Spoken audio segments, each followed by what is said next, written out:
La plupart des patients aujourd'hui ne sont inquiets de devoir venir dans les cabinets et donc on a assez peu de personnes qui se présentent.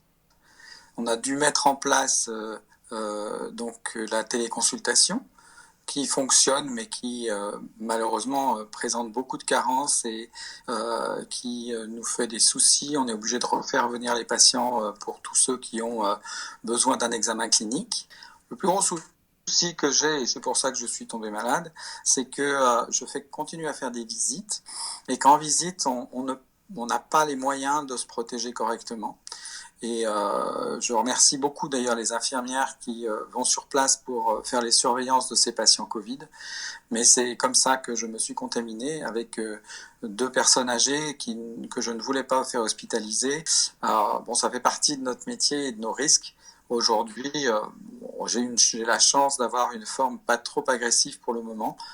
Mais comme on le sait, elle peut évoluer dans le temps. Donc voilà, je reste très prudent. Je suis confiné chez moi, je ne peux plus travailler. Alors, beaucoup de médecins libéraux estiment être les laissés pour compte aujourd'hui. Qu'est-ce que vous en pensez?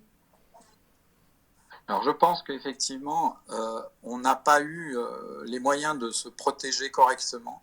On a bidouillé, on a essayé de trouver des solutions parce qu'on n'avait pas de moyens corrects. Chaque personne, chaque cabinet a essayé de trouver une solution pour continuer à faire notre travail, parce qu'il était hors de question pour la totalité d'entre nous qui avons cette vocation de soigner, de nous arrêter. Mais c'est vrai que ça nous expose à des risques.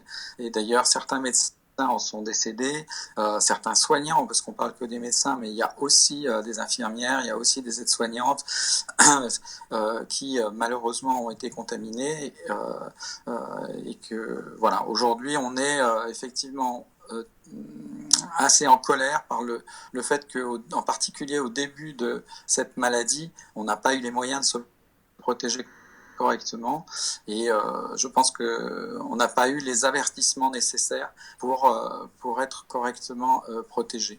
Nous, on est un peu privilégiés en tant que médecins, je pense plus que les aides-soignantes en particulier, les infirmières sont plus exposées parfois et en plus ont encore moins de matériel que nous. Donc on essaye de les aider du mieux possible. Dès qu'on a du matériel, on essaye de leur en donner.